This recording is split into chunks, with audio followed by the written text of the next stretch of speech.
Selamat pagi Bapak Ibu dan Saudara yang dikasihi Tuhan Yesus. Bertemu kembali dengan Embun Surgawi pada pagi hari ini.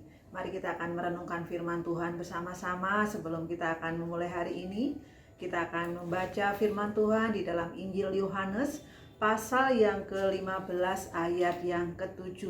Demikianlah bunyi firman Tuhan. Jikalau kamu tinggal di dalam aku dan firman-Ku tinggal di dalam kamu, mintalah apa saja yang kamu kehendaki dan kamu akan menerimanya. Mintalah itu berdoa. Tahun lalu ketika saya kena COVID di rumah sakit, kemudian saya keluar dari ruang ICU karena saya harus memakai ventilator. Ada dokter yang berkunjung, dia mengatakan, saya dokter Yohanes. Kemudian saya bilang ke dokter Yohanes, dokter, tolong doakan saya. Ibu nggak apa-apa katanya. Alat vital ibu masih berfungsi atau terlihat dengan baik, tetapi saya ingin didoakan. Kemudian dokter Yohanes itu berdoa dengan sungguh-sungguh ya. Saya merasa bahwa doanya itu doa yang penuh kuasa.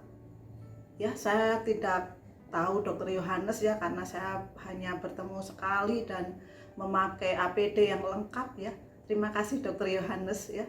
Nah, saya merasa diberkati.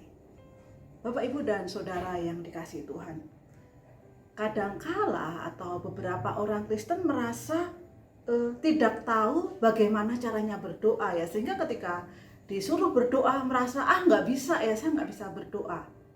Atau ada orang yang berdoanya itu terlalu indah ya, kalimat-kalimat yang indah, kalimat-kalimat yang sangat bagus, tetapi makna firman Tuhannya itu kurang ada.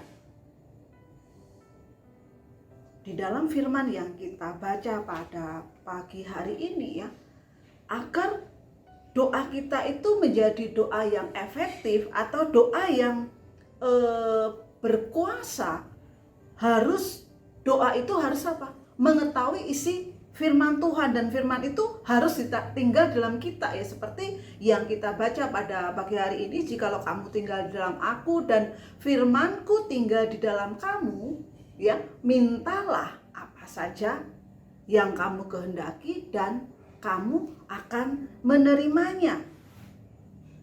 Doa ya, tinggal di dalam Tuhan. Ketika kita berdoa dan tinggal di dalam Tuhan, atau doa itu lebih tergantung kepada apa? Kepada Tuhan ya. Artinya gini, ada syarat-syarat dari Tuhan ketika kita berdoa.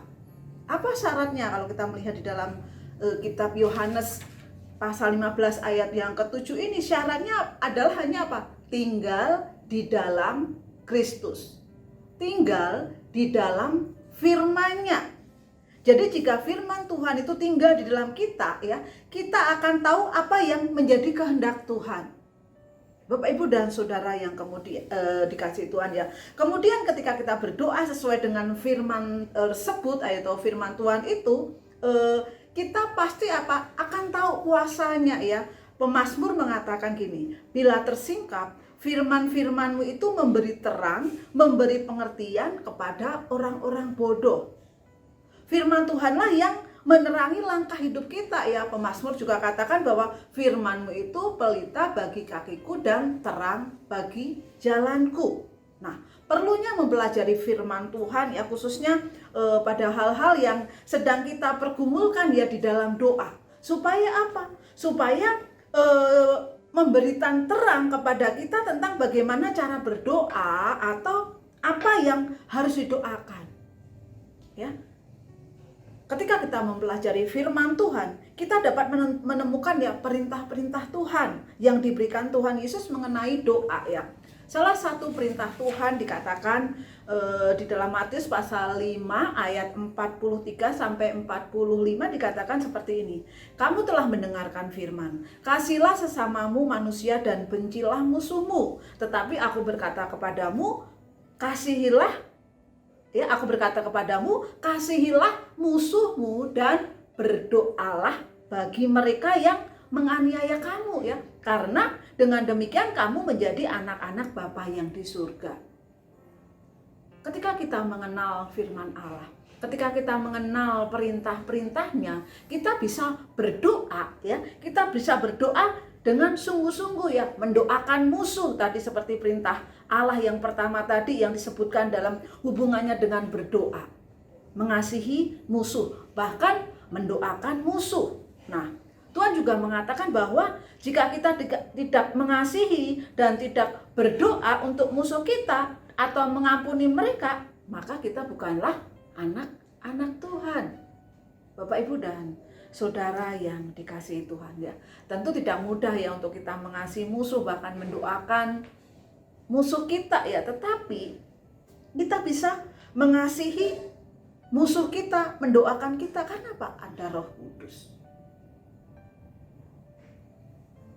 Rahasia doa yang terjawab adalah tinggal di dalam Kristus.